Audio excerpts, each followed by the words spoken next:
جانتے ہو بزنس چلانے کے لیے سب سے اہم چیز کیا ہوتی ہے؟ باپ کا بہت سارا پیسہ۔ بیربل مسکرایا۔ موجودگی۔ بزنس کے مالک کی اپنی موجودگی۔ تمہیں اس وقت اپنی بیکری میں ہونا چاہیے تھا۔ کوئی اور نصیحت؟ ماہر نے افسوس سے اسے دیکھا۔ آج کے دور میں اگر کسی کو پیسہ کمانے کا شوق ہو تو اسے یاد رکھنا چاہیے کہ سنگل انکم، ایک آمدنی پہ گزارا ناممکن ہو چکا ہے۔ ایک آدمی صرف ضروریات پوری کر سکتی ہے، تعیشات کے لیے انسان کو آمدنی کے انگلیوں کی وی بنا کے دکھائی۔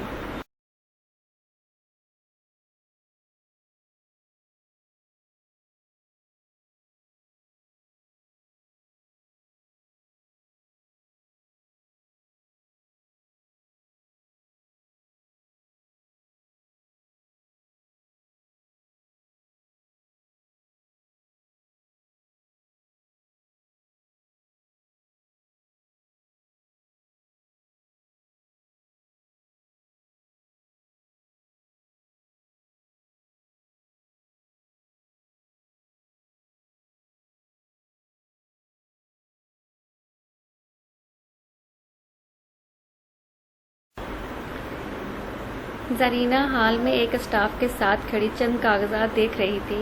اس نے دونوں کو باہر نکلتے دیکھا تو اسٹاف سے معذرت کر کے تیزی سے اس طرف آئی، ایسے کہ ان دونوں کی اس جانب پشت تھی۔ ماہر کے آفس کا دروازہ اب بھی واپس چوکھٹ سے نہیں لگا تھا جب زرینہ نے اسے تھام کے روک لیا، پھر ان کو جاتے دیکھتی رہی۔ بیربل گزرتے ہوئے تمام اسٹاف کو مسکرا کے ہاتھ ہلا رہا تھا اور وہ اسے جوابی مسکراہٹ کے ساتھ دیکھ رہے تھے۔ دفتر موہت جونیئر آرکیٹیکٹ ان کے قریب آئی اور ٹیبلٹ ماہر کو دکھایا۔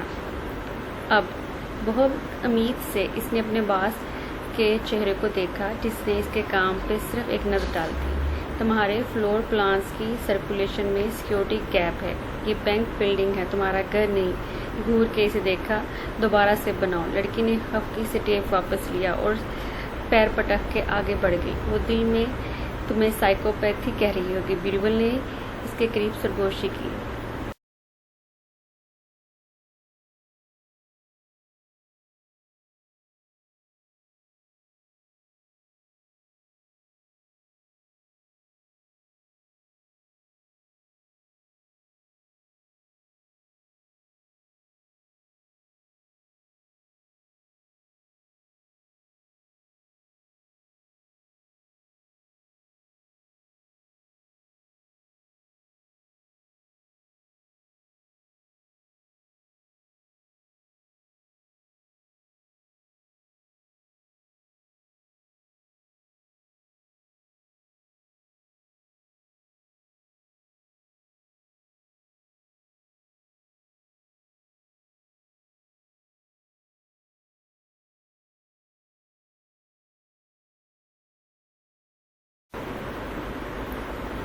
وہ ماہر کی میز تک آئی اور دھڑکتے دل سے دروازہ کھولا۔ وہاں کچھ کاغذات کے اوپر ٹوٹی ہوئی خطائی رکھی تھی۔ زرینہ نے تعجب سے اسے دو انگلیوں میں اٹھایا۔ چند ذرے مزید بھربھرا کے نیچے گرے۔ ماہر ایسے بسکٹ یا بیکری میں بنی چیزیں نہیں کھاتا اور یہ باسی بسکٹ بیربل کی بیکری کا نہیں لگتا۔ پھر وہ جو بھی چیز تھی زرینہ کو پسند نہیں آئی۔ اس نے بنا سوچے سمجھے خطائی کو ٹشو پیپر میں لمیٹا اور مٹھی میں دبائے باہر نکل آئی۔ پھر ہال کے دوسرے کونے میں رکھی ایک ڈسٹ بن میں اسے پھینک دیا۔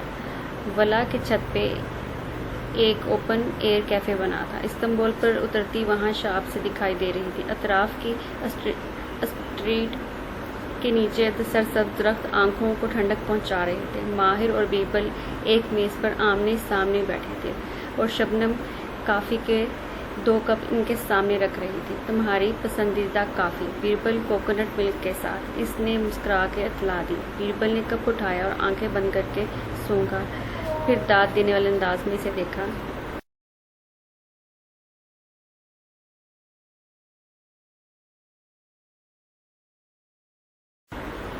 شبنم، تم میرے پسندیدہ لوگوں کی فہرست میں دوسرے نمبر پر آ گئی ہو۔ پہلے پہ کون ہے؟ میں خود۔ اس نے ہنس کے کافی کا کپ ہونٹوں سے لگایا۔ شبنم نے محض ہوں کر کے استہزائیہ نظروں سے اسے دیکھا، پھر ماہر کو آنکھوں میں کوئی اشارہ کیا اور وہاں سے ہٹ گئی۔ اب بتاؤ، تم ٹھیک ہو؟ بیربل کے چہرے پر فکر مندی تھی۔ وہ ٹانگ پہ ٹانگ جمائے بیٹھا گردن موڑے اطراف میں رکھی کرسیوں کو دیکھ رہا تھا۔ دور آسمان پہ نارنجی سورج کی آخری کرنیں بکھری تھیں۔ اس سوال پر محض شانے اچکا دیے۔ مجھے کیا ہونا ہے؟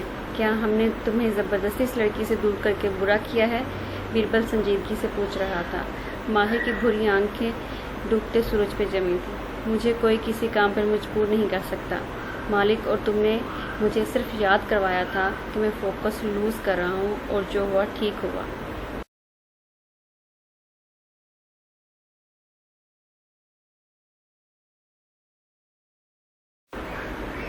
میں تمہیں لاہور سے اس لیے نکالنا چاہتا تھا کیونکہ تم خود کو اور اس لڑکی دونوں کو ہرٹ کر رہے تھے۔ لیکن بیربل نے گہری سانس لی۔ کچھ تھا ماہر کے بارے میں جو بہت اداس کر دینے والا تھا۔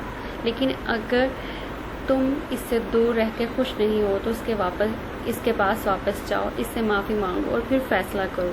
وہ مجھے کبھی معاف نہیں کرے گی۔ اگر تم اسے اصل بات بتا دو تو شاید۔ میں نہیں چاہتا کہ وہ مجھے معاف کرے بھی۔ تم نے درست کہا تھا، دھوکہ انسان کو ڈسمیچ کر دیتا ہے۔ میں نے اسے ڈسمیچ کر دیا ہے اور مجھے اس بوجھ کے ساتھ رہنا ہے۔ ابھی اس کو معلوم نہیں ہوا ہوگا۔ اس سے پہلے کہ کوئی اور اسے بتائے تم خود اسے بتا دو۔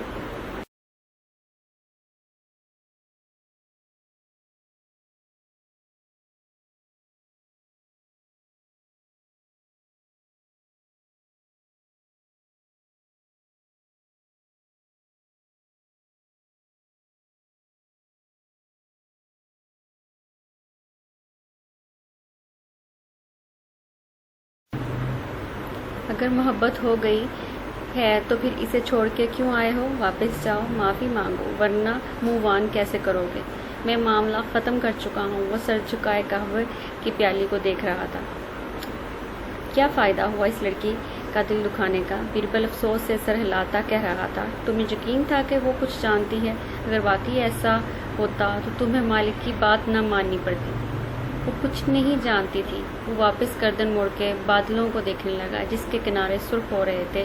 اس نے کہا تھا کہ حورِ جہاں کی بیٹی جانتی ہے، حورِ کشمالہ کی بیٹی، حورِ جہاں کی بیٹی کشمالہ۔ اس نے تصویر پہ لکھی سطر دہرائی۔ شاید اس نے مجھ سے جھوٹ بولا تھا، یا شاید مجھ سے کوئی غلطی ہوئی۔ کہاں غلطی ہوئی ہے؟ وہ خود سے بڑبڑایا۔ اس ساری ایکویشن میں کچھ مسنگ تھا۔ شاید تمہیں تسلیم کر لینا چاہیے کہ کوئی کچھ بھی نہیں جانتا۔ جو گزر چکا ہے وہ گزر چکا ہے۔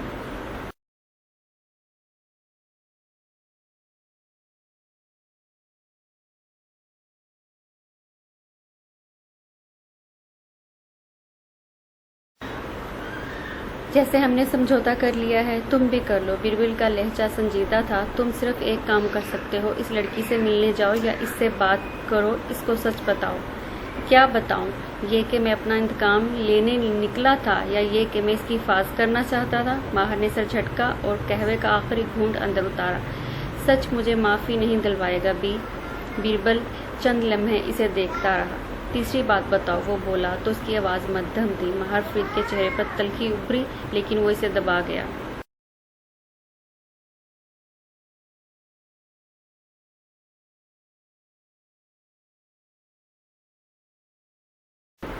ہر بات ہر ایک کے لیے نہیں ہوتی، یعنی یہاں میرے آنے کا کوئی فائدہ نہیں ہوا۔ بیربل خفا ہوا۔ میں نے صرف ماہر فرید کا وقت ضائع کیا ہے۔ ماہر پہلی دفعہ مسکرایا۔ ماہر فرید وقت اور پیسہ کسی پہ تب تک انویسٹ نہیں کرتا جب تک اسے منافع نہ نظر آئے۔ شبنم، اس نے 2 انگلیوں سے کھڑی دور شبنم کو پکارا۔ وہ ناک پر اینک درست کرتی مسکراتی ہوئی آگے بڑھی۔ ماہر اٹھ کھڑا ہوا۔ اس کی کوہنی اور کندھے کے درمیان تک پہنچتی شبنم اس کے ساتھ آ کھڑی ہوئی۔ وہ دونوں اس کو دیکھ رہے تھے۔ کیا ہوا؟ بیربل نے باری باری ان کو دیکھا۔ شبنم نے مسکرا کے ایک کاغذ بیربل کے سامنے رکھا۔ یہ ان تمام چیزوں کا بل ہے جو ماہر کے گھر میں تم نے توڑی یا خراب کی ہیں۔ یہ بل تمہیں 1 ہفتے کے اندر ادا کرنا ہے، ورنہ یہ تمہاری ماہانہ الاؤنس سے کٹ جائے گا جو تمہیں فرید ہولڈنگ سے ملتی ہے۔